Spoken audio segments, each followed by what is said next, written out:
You already know more than you think. The problem isn't intelligence, it's perception. Every person you meet is constantly revealing who they are, just not in the ways you were taught to look for. Because most of us are trained to listen to words, we assume truth lives in sentences, explanations, and promises. But it doesn't. Long before modern psychology, thinkers like Nietzsche warned that language is not a tool of truth, it is a tool of survival. People speak to protect themselves, to maintain an image, to avoid pain, not to expose who they really are. What you see on the surface of someone's personality is rarely the person, it's the armor.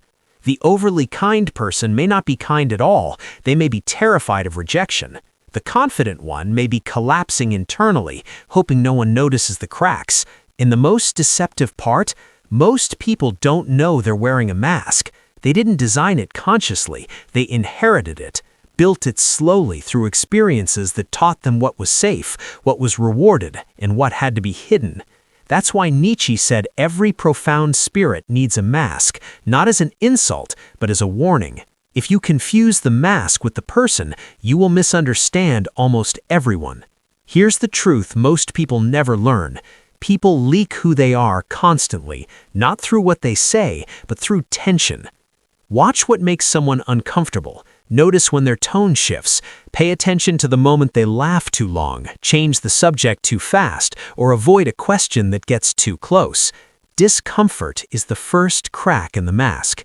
Another key truth, people often attack in others what they are hiding in themselves. This is projection. When someone obsessively criticizes arrogance, dishonesty, or weakness, they are often fighting that same trait internally. Hatred is rarely about the target, it's about self-recognition. Silence also speaks louder than words. Hesitation, deflection, rehearsed answers to deep questions, these are not accidents, they are signs of fear. When someone avoids vulnerability, they reveal exactly where their pain lives. Be especially cautious of excessive virtue. The person who loudly advertises their morality, purity, or superiority is often using morality as a disguise for power. Real integrity doesn't need applause. And remember this, people don't lie to you first, they lie to themselves. I'm fine. I don't care. I'm over it. These aren't manipulative lies, they're survival scripts repeated so often they feel true. The inconsistencies in someone's story are not failures, they're clues. Reading people doesn't mean judging them, it means recognizing fear behind behavior, and once you see that, something shifts. You stop reacting to words, you start observing patterns. If part 1 showed you the mask, part 2 reveals what fuels it. Fear. Not dramatic fear, but quiet, unconscious fear that drives most human behavior. People rarely act from pure desire. They act from the fear of losing something: status, approval, control, love, or identity.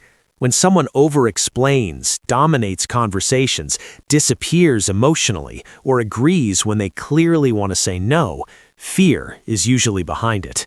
To understand someone, stop asking what they want, ask what they are afraid of losing. Criticism is one of the clearest mirrors of this fear. When someone constantly judges others, the target doesn't matter. What matters is what they are trying to distance themselves from. Projection is not just defense, it's confession. Another illusion to see through is confidence. Chronic certainty is often guilt wearing a costume. People who perform confidence relentlessly are often running from regret, shame, or self-doubt they refuse to face. True peace doesn't perform. Exaggeration is another leak. Absolute statements, "I don't care at all," "I'm always happy," "this never affects me," are rarely true.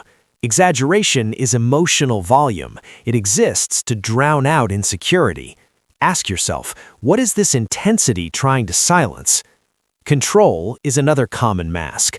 Those who obsessively manage people, routines, or outcomes are often afraid of internal chaos. When the inner world feels unstable, the outer world must be controlled. Strength doesn't cling to control, fear does. And nowhere is this clearer than performance culture. Excessive visibility, constant self-presentation, and curated identity are often mistaken for power. In reality, they usually signal emptiness. The louder the performance, the stronger the need to be seen. A person who truly knows themselves doesn't need to be watched. Once you understand these patterns, something subtle happens. You walk into rooms differently. You don't feel intimidated by dominance or impressed by noise. You recognize wounds beneath behaviors, and instead of feeling threatened, you feel grounded. Because seeing clearly doesn't make you cynical, it makes you stable. The final layer goes deeper than fear. It reaches into origin. People don't speak from logic, they speak from pain. Opinions, beliefs, and worldviews are rarely neutral. They are emotional conclusions formed around past hurt. When someone dismisses love, morality, vulnerability, or trust, they are usually protecting an old wound, not stating a fact. If you want to understand someone's beliefs, don't argue them. Ask what shaped them. Ask what they never want to experience again. How someone responds to weakness reveals their true strength. Watch how they treat people who cannot defend themselves. Mockery reveals fear. Cruelty reveals unresolved trauma. Compassion reveals inner resolution. Another hidden driver is the fear of being forgotten. Attention-seeking often comes from invisibility in early life. The ignored child becomes the adult who creates noise, not out of vanity, but out of terror of disappearing. Envy works the same way. People often attack those who represent a version of themselves they abandoned. Criticism becomes easier than grief. Destruction feels safer than admiration. Most people are not acting from beliefs, they are reenacting childhood roles. The unheard child becomes the interrupting adult. The punished child becomes emotionally detached. The conditional love child becomes the performer. Behavior is biography. And the final truth is this: patterns are confessions. People may not tell you what hurts them, but they will show you again and again. Ghosting, overworking, emotional distance, chaos, none of it is random. These patterns say, "This is how I protect myself." When you learn to listen to patterns instead of words, you stop personalizing behavior, you stop judging, you start understanding. And that understanding doesn't weaken you, it steadies you.